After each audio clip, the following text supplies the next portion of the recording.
Welcome back. Week 3 of the Mike Duffy trial wrapped up on Friday, and the suspended senator's residency requirements and expense claims were questioned once again.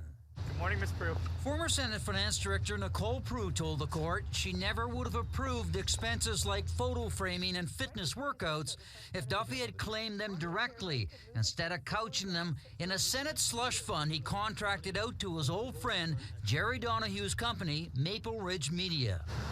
Donahue has yet to take the stand, but his son Matthew testified. He said his father didn't have any ownership in that business and had no check-signing authority. But evidence showed tens of thousands of dollars worth of checks written by Donahue Sr., even to himself. For more on the Duffy trial, I'm joined in studio by criminal lawyer Solomon Friedman, former RCMP investigator Gary Clement, and former law clerk of the House of Commons, Rob Walsh. So, Mr. Friedman, first question to you. On Friday, there was a pretty spirited debate going inside that courtroom between the Crown and the defense and the judge. And finally, the judge barked at the Crown, "You know what, I'd like to see some substantive evidence that there were any Senate rules at all." That's got to put the Crown in a bit of a difficult situation. You know, as a defense lawyer, we're always wary about reading too much into a judge's comments. You know, a judge is like any other person. They have thoughts that come and go. But, you know, you try to take your cues from a judge. But I wouldn't put too much stock in that, especially at this early stage of the case. Now, of course, the Crown has a case to meet. They have a case to establish. But, you know, we need to really play this by ear in terms of taking cues from comments the judge makes. Okay. Mr. Walsh, Nicole Prue, I don't know whether you know her. She was a former Senate Finance Director. She made, I thought, a strong case saying that, you know, when Duffy signed these contracts, saying that they were for editorial and writing services, it wasn't for, she would never approve them if she knew they were for fitness instructors or framings of his granddaughters and his daughter, and for, you know, clippings of the local newspaper with in PI. Does she have a strong case there? Well, she does, in my view, in terms of first principles of contract law. I mean, the contract serves a purpose. It indicates for what purpose monies are going to be expended under that contract. And so it seems to me, at the very least, monies that are expended under that contract have to stay within the four corners of that contract. And in some instances, it might be a bit of a judgment call as to whether the service does or does not fit within the descriptive in the contract. But in other cases, amongst those we've heard so far, there are some which seem to me to be beyond the terms of the contract. Okay, so let's go to this company that Duffy's old friend Jerry Donahue ran. Well, according to his son, he wasn't supposed to run the company. His son was a director, but he didn't know his dad and his mom was supposed to be running the company, but it looked like his dad was signing all the checks and making all the decisions. That looks more than murky. Well, I think that's a premise of some of these charges. I mean, the reality of it is, and I agree with what was said. I don't care if the Senate rules are, you know, don't really specify everything, but they're written in a way that, and you know, we've got a title to each one of these senators called the Honorable Senator. And there's a reason for that. We have an expectation that they understand the basics of right and wrong. This here is an individual that seems to have come out of nowhere. He gave him the $65,000 and nebulously wrote up some parameters which make no sense at all. And so, you know, I still think it comes down to a very basic principle.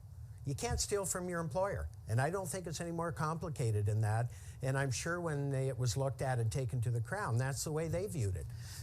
Mr. Friedman, a lot of these charges against Duffy were for small amounts of money, like $500 for framing or $500 for an intern, or it seems like it's pretty nicky-picky stuff. But is that, why would they do that? Why would they go after him for small sums when you have the $10,000 for the fitness instructor? Well, there's two ways to view this. One way is, you know, the Crown sees multiple instances of fraud and hope if one doesn't stick, another might. If 10 don't stick, maybe one will. But, you know, at the same time, we have to draw a distinction here between some type of malfeasance in the workplace, you not complying with the rules of your employer, and criminal fraud.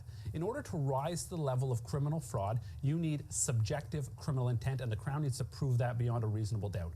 That's a good question to you. I mean, is that does it look to you like criminal fraud, or is it just that the rules were in many cases, you've worked on the Hill, you understand how the rules work up there?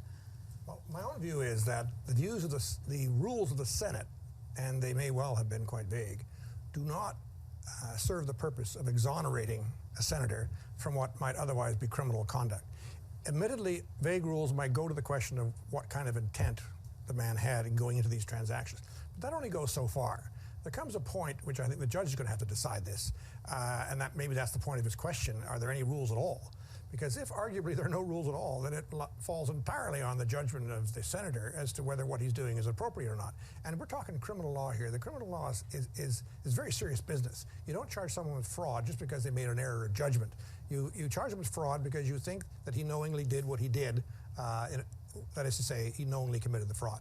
Now that is a significant charge to make, and the evidence for that, as Mr. Friedman just said, includes the element of subjective intent.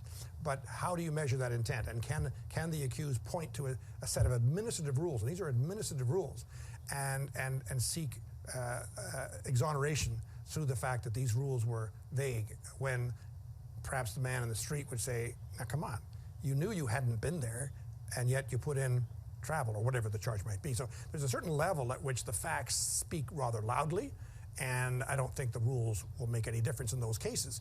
But like, for instance, there may be some cases where it's a judgment call. Is that a Senate expense or not? And the vagueness of the rules might be relevant, and it may be the judge gives the benefit of the doubt on that, because in that expense, maybe it might be seen as qualifying, but then there are others that would not. Okay, Mr. Clement, Mr. Duffy goes to Vancouver on what the Crown says was kind of a bogus Senate trip, spends time with his son, charges the Senate for it, goes to funerals that are not really Senate business, charges the Senate for it. It seems to me, for most people would say, that's not right. But is it criminal? Well, I think at the very least, and that's the reason I believe the breach of trust is there as well. Did he garner a gain from using government funds for his own personal use? And if you have, you're in breach of trust. I would suggest maybe the fraud can be argued that it doesn't quite meet that test. I think there's a hard argument there's not a breach of trust. A lot of people ask us, so I'm going to ask you because you're a criminal lawyer, why Nigel Wright wasn't charged for paying the $90,000 that Duffy owed for his housing expenses? Yeah, that's a great question, and it arises because people say, well, you have two parties to a bribe. One person gives, one person receives, they're both committing a criminal offense. But that's only if you frame the charge that way. What we have here, it would appear, is that Duffy is charged with soliciting a bribe. In other words, going to somebody and holding out his own position, his own public position, and the use of that position in exchange for financial gain. And if that's the Crown's theory, it remains to be seen if that's entirely correct. But if that is the Crown theory, then it makes perfect sense. Nigel Wright wasn't a party to the bribe. He was a witness to the solicitation of a bribe. And of course, then he'd be a perfectly appropriate witness to call against Mike Duffy. So, Mr. Clement, I have to ask you about Sergeant Greg Horton, who seems like a bloodhound in terms of what he's done going after Duffy. He's not being called by the Crown to testify. I don't cover trials. So, is that unusual that they wouldn't have the RCMP officer who led the investigation up? I'm a little surprised, that he hasn't been called. Now, I guess if he was strictly the lead of the investigation, and he was sitting back and he didn't write any of the warrants, or he didn't write any of the production orders, he wasn't there for the execution of any of these, then I can see him not being called. Now, I'm not saying that Mr. Bain might not turn around and call him, and I'd be very surprised he doesn't. And quick question to you before we go. Do you think that Bain will try to get the Prime Minister on the stand?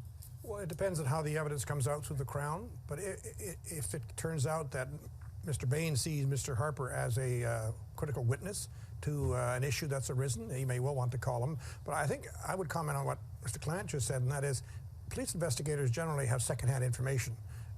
In a criminal trial, you take direct evidence. Police officers, for the most part, are going to testify what you call hearsay.